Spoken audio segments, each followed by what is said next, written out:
Nie si gentleman, si rohoška. Slušnosť bez hraníc nie je cnosť. Je to strach z odmietnutia. Ak si dostupný kedykoľvek a pre každého, tvoja hodnota je nulová. Rešpekt neprichádza z toho, koľko ľuďom vyhovieš.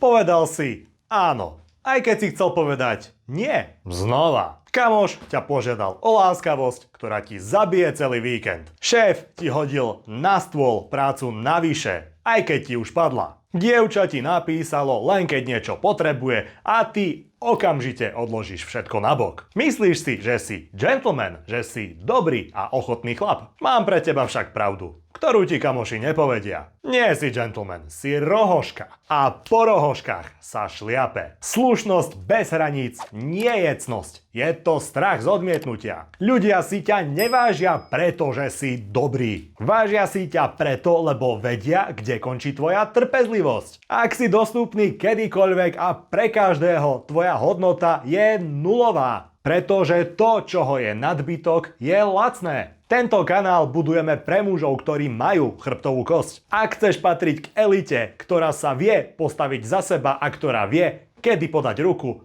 pridaj sa k nám cez odber. Tu sa neučíme len etiketu.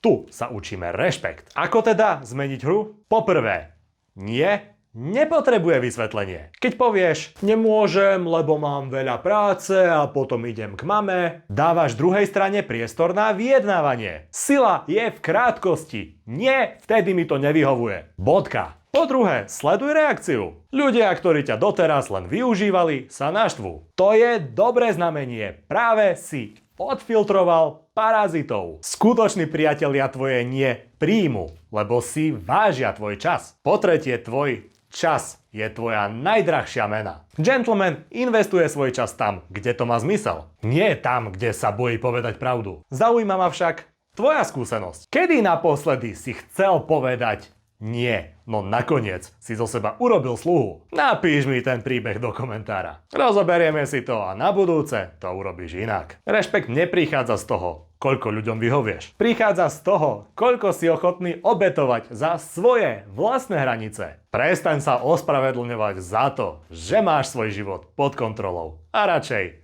buď gentleman.